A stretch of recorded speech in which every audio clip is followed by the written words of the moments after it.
Selamat pagi Pak Nugroho dan teman-teman. Perkenalkan, nama saya Marta Anggetin Luhur dengan nomor induk mahasiswa 1923140029. Hari ini saya akan mempraktekkan mengolah data menggunakan aplikasi FUSE. Aplikasi FUSE yang saya gunakan adalah versi ke-12. Pada pengolahan data, saya menggunakan satu variabel dependen atau variabel Y yang merupakan data pertumbuhan ekonomi Indonesia yang saya dapatkan pada Bank Dunia. Kemudian yang kedua adalah variabel X atau variabel independen. Terdapat dua variabel X, yaitu variabel X1 yang merupakan impor barang konsumsi dan variabel X2 merupakan ekspor barang migas non-migas. Nah, dua variabel X ini berasal atau saya dapatkan dari Badan Pusat Statistik. Namun secara keseluruhan saya menggunakan data pada tahun 1990 hingga tahun 2020. Untuk lebih memperdalam lagi, kita langsung saja masuk ke praktik aplikasi FUSE-nya. Selamat menonton! Nah, saya sudah membuka aplikasi FUSE versi 12 yang saya miliki. Langkah yang perlu dilakukan teman-teman di langkah awal adalah membuat lembar kerja baru, yaitu dengan memilih Create a New FUSE Workfile. Nah, ini merupakan tampilan awalnya, di mana teman-teman bisa memperhatikan pada date specification, khususnya di frekuensi, teman-teman harus mengetahui apakah variabel yang teman-teman miliki ini bersifat tahunan, bulanan, kuartal, atau satuan-satuan yang lainnya. Karena milik saya ini annual atau tahunan, maka saya memilih annual. Dengan start date, ini merupakan tahun atau tanggal yang dimulainya data tersebut, yang saya miliki yaitu tahun 1990. Sedangkan end date-nya itu tahun akhir, yaitu 2020. Nah, untuk work file names di bagian sebelah kiri bawah ini bersifat opsional. Jadi, jika teman-teman tidak ingin mengisi, tidak apa-apa dan tidak akan merubah hasil regresi. Jika sudah, kita langsung saja klik OK. Nah, jika sudah di OK, maka akan muncul seperti ini, yaitu work file. Nah, karena saya tidak memberikan nama, jadi namanya tetap untitled. Sedangkan jika teman-teman memberikan nama, nanti akan mengikuti nama yang teman-teman miliki atau teman-teman berikan. Nah, kemudian kita harus melakukan input atau memasukkan data. Ada 3 cara yang bisa dipilih oleh teman-teman. Yang pertama adalah import file dengan cara file, kemudian import, dan teman-teman bisa memilih. Cara yang kedua adalah dengan cara melakukan input satu persatu atau manual. Tapi cara tersebut dinilai membutuhkan waktu yang lama dan tingkat ketelitian yang cukup tinggi. Nah, cara yang ketiga, ini adalah cara yang saya gunakan dengan cara copy paste, yaitu quick, empty group. Nah, ini kalau misalnya input satu-satu juga menggunakan ini, tapi jika copy paste juga sama menggunakan ini. Nah, lalu di mana copy paste-nya? Nah, saya sudah menyiapkan data di Excel. Ini datanya, teman-teman bisa melihat ya, bahwa ada data Excel di sini. Yang pertama adalah X1, merupakan jumlah impor barang konsumsi. X2 merupakan nilai ekspor migas non-migas. Dan yang ketiga adalah Y-nya atau variabel dependennya, yaitu pertumbuhan ekonomi. Sedangkan tahunnya yaitu tahun 1990 hingga tahun 2020. Lalu kita kopikan saja langsung. Kita Ctrl+C, atau mau klik kanan juga bisa. Kita pindahkan ke sini. Kita Ctrl+C. Nah, ini sudah terinput ya data-data yang kita miliki. X1 adalah impor barang konsumsi, X2 adalah ekspor migas non-migas, dan Y adalah variabel dependen atau pertumbuhan ekonomi. Nah, ini perlu kita besarkan terlebih dahulu agar teman-teman bisa melihat dengan jelas. Setelah kita input data ini, kita harus melakukan uji regresi dengan cara kita klik quick di bagian atas, kemudian estimate equation. Nah, ini kita perlu isi persamaannya dengan cara atau kita menuliskannya Y atau variabel dependen, C atau konstanta, X1 dan X2. Nah, jika teman-teman memiliki variabel independen atau variabel X-nya sebanyak 3, maka teman-teman perlu menuliskan sampai X3.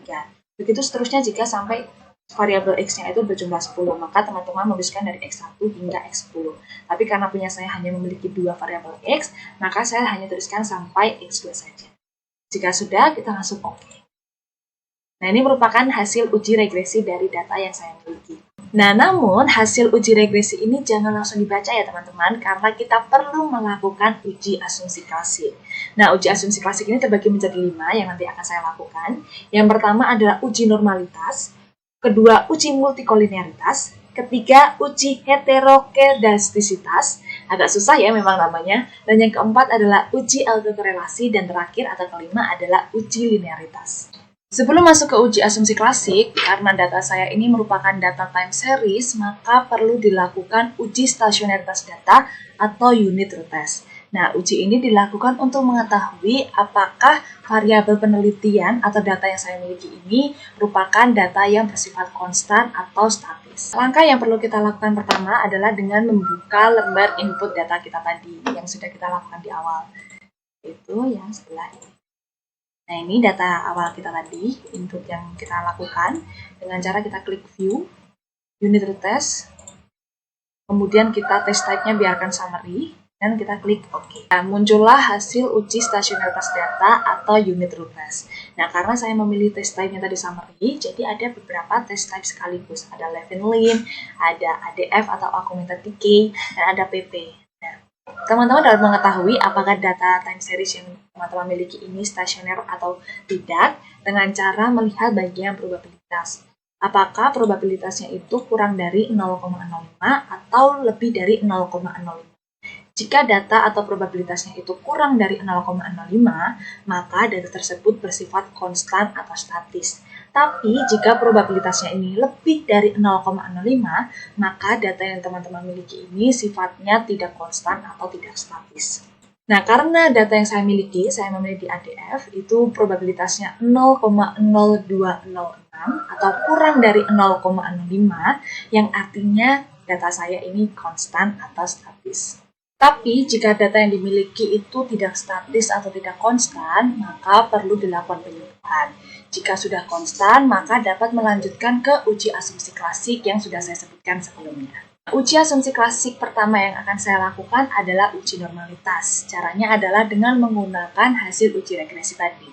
Tapi karena hasil uji regresinya sudah dihapus, kita dapat membuatnya kembali dengan cara quick, estimate equation, Y, kita tuliskan seperti tadi, dan kita OK. Nah, ini kita delete saja. Nah, ini merupakan hasil uji regresinya. Caranya, kita biar melakukan uji normalitas adalah dengan cara view, kemudian residual diagnostik, di bagian histogram normality test. Nah, ini merupakan hasil uji normalitasnya. Dapat dilihat ya bahwa ada diagram batang, ada Jar-Guebera, ada nilai probabilitas. Nah, pedoman keputusan untuk mengetahui apakah data tersebut terdistribusi normal atau tidak adalah dengan melihat nilai Jar-Gueberanya. Apabila nilai Jar-Guebera atau CB-nya ini lebih dari 0,05, maka data tersebut lolos uji normalitas atau terdistribusi normal. Tapi jika kurang dari 0,05, maka data tersebut tidak terdistribusi normal. Nah, pada hal ini, data saya ini memiliki nilai Jar-Guebera 292,7137 atau lebih dari 0,05. Maka dapat disimpulkan bahwa data saya ini terdistribusi normal.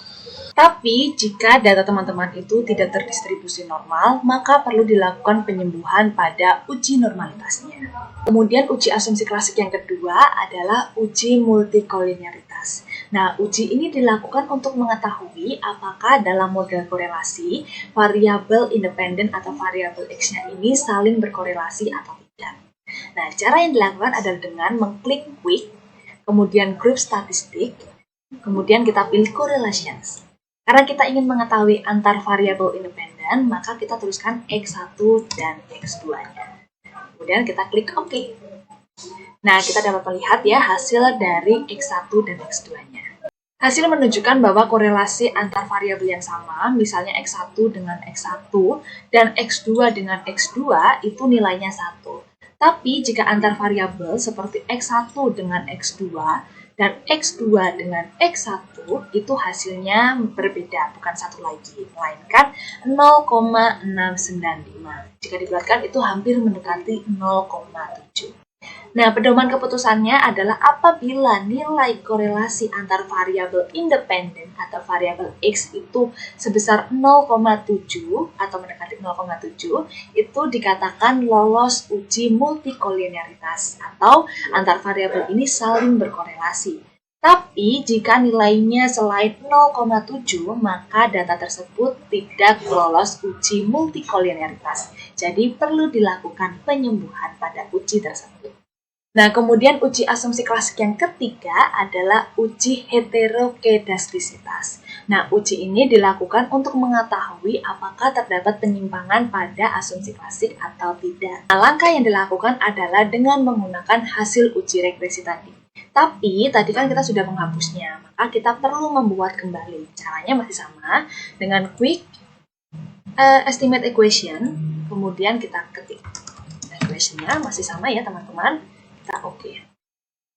Kita yes. Nah, ini merupakan hasil uji regresinya, sama seperti sebelumnya. Lalu kita klik view, kita pilih residual diagnostic, kemudian kita pilih heteroskedasticitas. Kita pilih white, kemudian kita oke. Nah, ini merupakan hasil uji heteroskedasticitas tes yang menggunakan test type white. Yang perlu kita perhatikan pada hasil pengujian ini adalah nilai probabilitas chi-square yang bagian tengah ini. Apabila nilainya lebih dari 0,05, maka dinyatakan lolos uji. Tapi jika nilai probabilitas chi-square-nya kurang dari 0,05, maka dinyatakan tidak lolos uji dan perlu dilakukan penyembuhan. Dapat dilihat bahwa hasil uji saya ini probabilitas chi-square-nya itu senilai atau sebesar 0,4732. Artinya lebih dari 0,05, sehingga dapat disimpulkan bahwa variabel atau data yang saya miliki ini lolos uji heteroskedasticitas tes. Uji asumsi klasik yang keempat adalah uji autokorelasi. Nah, pengujian ini dilakukan untuk mengetahui apakah terdapat autokorelasi atau korelasi serial dalam model regresi pada variabel-variabel yang diamati. Langkah yang dilakukan pertama adalah dengan memilih view, kemudian residual diagnostic, lalu kita pilih serial correlation LNS. Kemudian kita klik OK. Nah, ini adalah hasil dari uji autokorelasi. Yang perlu diperhatikan pada hasil uji autokorelasi adalah nilai prob chi-square. Apabila nilainya lebih dari 0,05, maka lolos uji autokorelasi. Tapi jika nilai probabilitas chi-square-nya itu kurang dari 0,05, maka dinyatakan tidak lolos uji autokorelasi sehingga harus melakukan penyembuhan. Nah, salah satu cara penyembuhannya adalah dengan menambah atau mengurangi variabel. Dapat dilihat bahwa nilai probabilitas chi-square pada hasil pengujian saya yaitu 0,2623 atau lebih dari 0,05, sehingga dapat disimpulkan bahwa variabel yang saya miliki ini lolos uji autokorelasi. Kemudian uji asumsi klasik yang terakhir atau yang kelima adalah uji linearitas. Nah, uji ini dilakukan dengan cara kita memilih view, kemudian stability diagnostic, Ramsey reset test. Kemudian kita klik OK. Yang perlu diperhatikan adalah nilai atau hasil dari probabilitas F statistik. Apabila nilainya lebih dari 0,05, maka data dinyatakan lolos uji linearitas. Namun, jika kurang dari 0,05, maka data dinyatakan tidak lolos uji linearitas, sehingga perlu dilakukan penyembuhan. Apabila variabel atau data telah melewati uji asumsi klasik dan dinyatakan telah lolos, baik melalui penyembuhan atau tidak, maka dapat melanjutkan ke uji berikutnya atau membaca hasil uji regresi. Di awal tadi kita sudah mencoba untuk membuat hasil uji regresi, tapi karena tadi dihapus, maka kita perlu membuatnya kembali. Caranya masih sama teman-teman, dengan kita klik quick, kemudian estimate equation, dan tuliskan persamaannya sama seperti di awal tadi. Kemudian kita klik OK. Kita delete. Nah, ini merupakan hasil uji regresinya. Lagi-lagi masih sama ya teman-teman. Yang pertama, saya akan membaca hasil uji signifikansi secara parsial, atau jika dihitung secara manual, itu disebut dengan uji T. Pada hal ini kita harus memperhatikan kolom probabilitas pada X1 dan X2. Apabila nilai probabilitasnya kurang dari 0,05, maka variabel independen berpengaruh signifikan terhadap variabel dependen. Tapi jika nilai probabilitas pada variabel independennya itu lebih dari 0,05, maka tidak berpengaruh signifikan. Pada hasil pengujian saya, nilai X1 sebesar 0,2310. Sedangkan nilai X2-nya yaitu 0,3383. Artinya lebih dari 0,05. Sehingga dapat disimpulkan bahwa baik X1 maupun X2 tidak berpengaruh signifikan terhadap variabel dependen. Selanjutnya saya akan membaca hasil uji signifikansi secara serempak atau dikenal sebagai uji. Kita dapat melihat pada nilai probabilitas F statistik pada baris terakhir. Apabila nilai probabilitas F statistiknya lebih dari 0,05, maka variabel independen secara serempak tidak berpengaruh secara signifikan pada variabel dependen. Sedangkan apabila nilai probabilitas F statistik kurang dari 0,05, maka secara bersama-sama atau serempak, seluruh variabel independennya berpengaruh signifikan terhadap variabel dependen. Nah, dapat dilihat bahwa pada hasil probabilitas F statistik itu sebesar 0,475241 atau lebih dari 0,05. Sehingga dapat ditarik kesimpulan bahwa secara serempak atau bersama-sama, seluruh variabel independen tidak berpengaruh signifikan terhadap variabel dependen. Namun sebenarnya ini berpengaruh, tapi tidak berpengaruh terlalu kuat. Nah, bagaimana kita mengetahui seberapa besar pengaruh dari variabel independen terhadap variabel dependen? Maka kita dapat membaca pada adjusted R-square. Nah, nilai adjusted R-square ini untuk mengetahui seberapa besar variasi perubahan variabel dependen yang dapat dijelaskan oleh variabel independen. Nah, agar lebih mudah, nilai adjusted R-square ini diubah ke dalam bentuk persen. Nah, pada hasil adjusted R-square saya itu sebesar negatif 0,015981. Tapi jika diubah ke dalam satuan persen, maka menjadi 1,5981. Jangan lupa tetap hasilnya negatif ya teman-teman.